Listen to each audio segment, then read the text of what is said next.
La figue de Soliès représente un produit essentiel pour l'économie de la vallée du Gapon. 120 agriculteurs, 1500 tonnes de production globale qui en font le premier producteur en France. Soliès-Pont est la capitale de la figue. Il y a une grande fête annuelle, le dernier week-end du mois d'août, qui rassemble tous les producteurs, tous les gens intéressés par la filière. Toute la population se mobilise pour valoriser notre produit.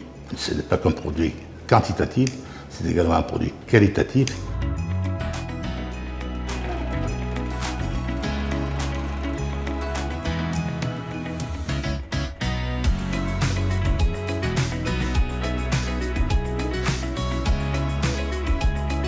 L'évolution du cahier des charges de l'appellation s'est déroulée sur une quinzaine d'années, avec tout d'abord l'obtention de l'appellation d'origine contrôlée en 2006 sur la figue fraîche, puis l'obtention de l'appellation d'origine protégée à l'échelle européenne en 2011, et enfin l'extension tant attendue de l'appellation à la figue destinée à la transformation en 2021.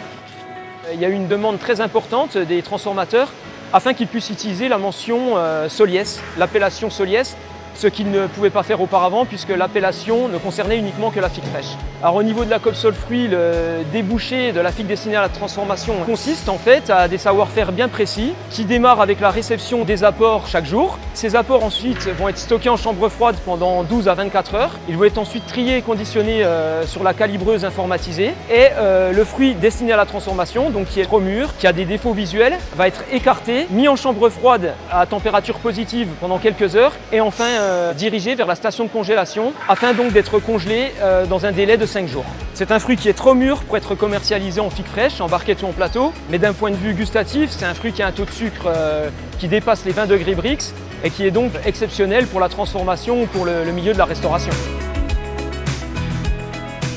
Ici, on se trouve donc dans l'entreprise Fabre Diffusion, donc qui est l'entreprise de mon père, et avant ça, celle de mon grand-père. Donc je suis la troisième génération, on va dire, à reprendre le flambeau. Les figues arrivent directement du bassin de production. Ensuite, nous les amenons à la calibreuse pour vraiment différencier le calibre sur le fruit.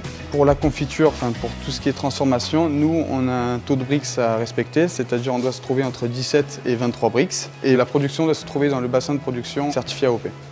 Nous prenons les figues trop matures, nous les amenons donc au congélateur où elles seront surgelées à -25, -26 degrés pour vraiment surgeler le fruit à cœur. Ensuite, nous les divisons en sachets de 25 kg pour après être ensuite expédiés à nos clients.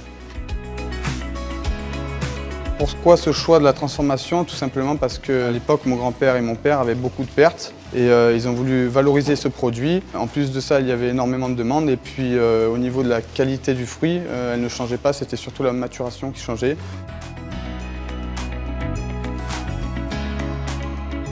Alors, les Confitures de Mamie, c'est une entreprise qui travaille avec les producteurs locaux, qui vend un service de transformation afin que les producteurs puissent proposer des produits transformés de leurs fruits et légumes dans leur boutique. La figue de Soliès AOP est exceptionnelle. Dans un premier temps, elle a un calibre qui est très large, ce qui permet d'avoir un bon conditionnement, un bon tri, et on a toujours des produits de qualité. Le taux de sucre est exceptionnellement haut, ce qui me permet de mettre beaucoup moins de sucre dans ma confiture. Et le goût et la tenue en cuisson est vraiment très qualitatif, j'arrive à retrouver ça nulle part ailleurs. Ce qui me plaît, c'est de travailler avec les producteurs locaux, de privilégier le circuit court, et c'est ce que je fais grâce à la figue de Soliès AOP qui se situe dans ma zone géographique actuelle.